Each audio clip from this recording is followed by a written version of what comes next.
Greetings, Culturians, and welcome back to the channel. Today, we have to talk a little bit about one of the least talented late-night performers in history, Jimmy Kimmel. You see, he somehow is not being offered a new contract at Disney's ABC. I wonder why. Well, Entertainment Weekly had a conversation about it on June 1st, and I think we need to entertain that. So bear with me and stick around to the end for a couple juicy details here or there. Here we go. Now, before we get started, just a real quick reminder, I'm trying to get to 50K. I can do that with your kind help. Double check you're subscribed. If not, click the subscribe button, please. Then hit the bell icon and turn on all notifications. And then finally, hit the thumbs up button. By the way, those three things have more of an effect on the channel than you could possibly imagine. And if you leave a comment during the course of the video or at the end, that's additional interaction, which YouTube and other video platforms seems to enjoy.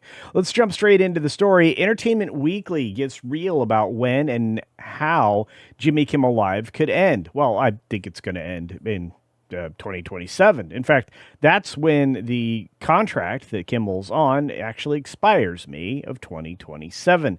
And look, he was looking for the exit door a long time ago. So this is not like new information.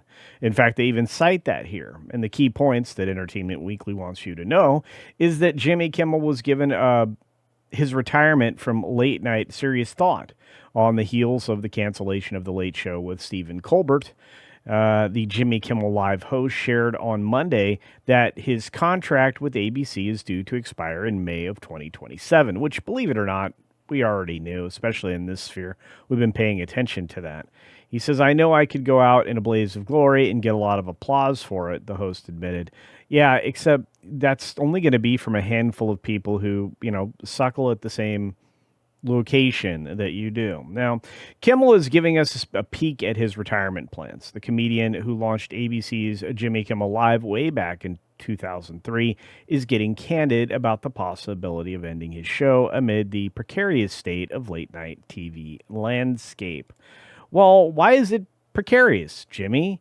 Could it be because some of your politics and shenanigans have really made it an uncomfortable place for people to tune into, not just on your show, but in all your associated ilk? Even Fallon is starting to become so unhinged and unwatchable that his nice guy routine has worn very thin. Anyway, 6 years ago, I told him I thought I was done when Biden was president, Kimmel admitted to Vulture. Okay, I already heard this story. The show ultimately lasted beyond the Biden presidency, unfortunately, and Kimmel isn't looking for a new ending. As Kimmel understands things, his show remains profitable for ABC. Says who? I don't think it is. I think Colbert was an obvious sign of losing a ton of money, and Kimmel has the same problem, except he's being produced in Hollywood. But last year, and rather than offer him the show's typical 3-year renewal, the network extended Kimmel's contract by just one more year, probably because the affiliates were incredibly frustrated with Disney when this contract was being rolled out. You can imagine why. Now, everything is so tumultuous. That seemed to make sense, Kimmel said. It's definitely not how it's gone in the past. So as of now, Jimmy Kimmel's contract is set to expire in May of 2027.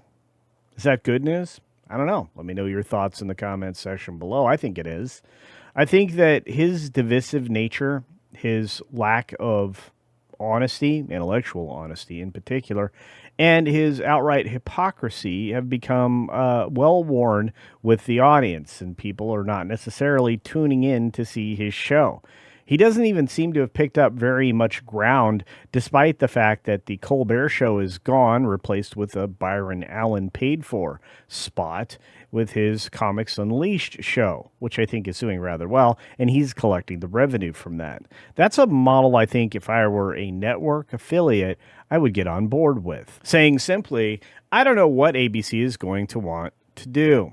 It's an unusual position to be in, but I do still have a year left on my contract, and that's what I agreed to. As for what an ending would look like, could it become sooner than expected? Kimmel said he has certainly given it some thought. Well, I bet he has.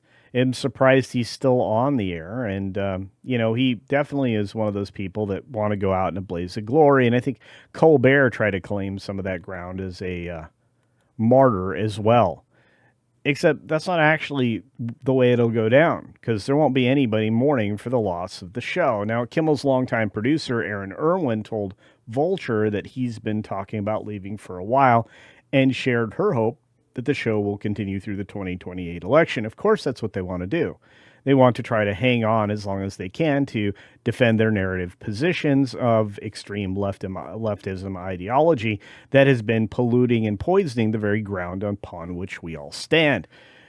That said, she also voiced some doubts about whether Kimmel would be willing to stick it out for another 2 years, saying, "I don't know if Jimmy can do it for that long. He's tired." Well, he should be. He's got familial concerns at home, which I respect, and I think he should be more focused on. But hey, that's just my opinion. The only thing is, he feels responsibility for the people around him, the crew and the writers that he's put in a room together with his wife, who's the lead writer and the person that's mainly responsible for his negative political feel. He feels like he can go off into the sunset, but everybody that works for him is going to be out of a job. And frankly, he's not wrong.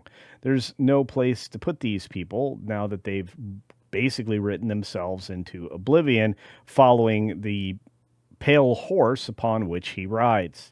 Regardless, Kimmel joked that his reluctance to end the show is fueled by something else entirely: the hassle that it will be to pack up his office and plan a real, official, emotional farewell.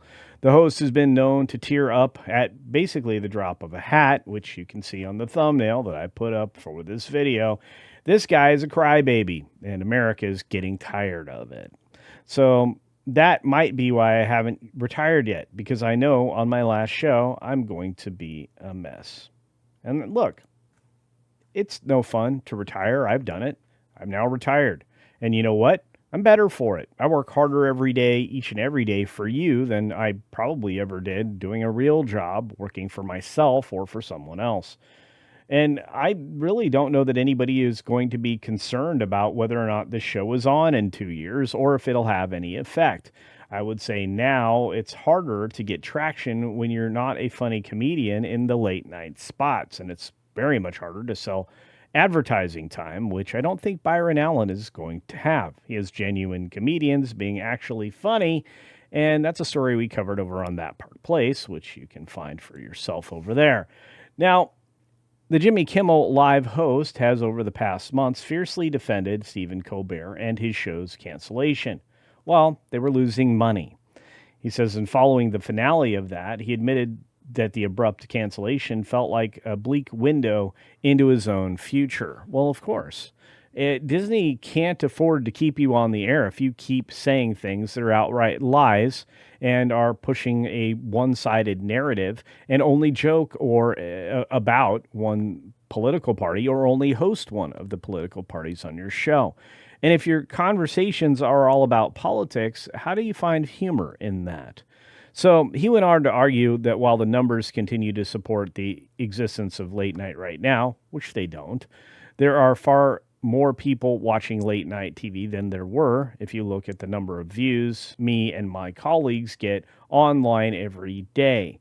And if that's your argument, you don't even compete with the likes of Nerdrotic and similar hosts who host live shows once a week, or oftentimes 5 days a week, to get far more views than you do. In other words, you're not making a very compelling argument. You're certainly not selling the advertisement that the networks need, and the earnings that you get over on YouTube, they may be surprisingly high, but maybe they still don't even justify your existence there as well. Hard to say. Those are my thoughts, though. What are yours? Do you think Jimmy Kimmel's absence would make any difference in late night? Do you think that him going off the air would be something that, well, actually elevates late night television? Do you think that perhaps we've reached the end of the political age when it comes to TV, and we need to go back into the comedy age and refine the roots of this once great institutional set of shows? I don't know. My opinion is I think we're done with this, and with the exception of maybe Byron Allen's Comics Unleashed and maybe his other programs that he's got out there, I think we're done with that late night format. I don't think it's very successful, nor is it even competitive with the talking heads on YouTube like yours truly. But hey, those are my thoughts. What are yours? Let me know down in the comments section below. As always, be sure to take care of yourself, take care of others, and until next time, see ya. Just probably not watching Jimmy Kimmel.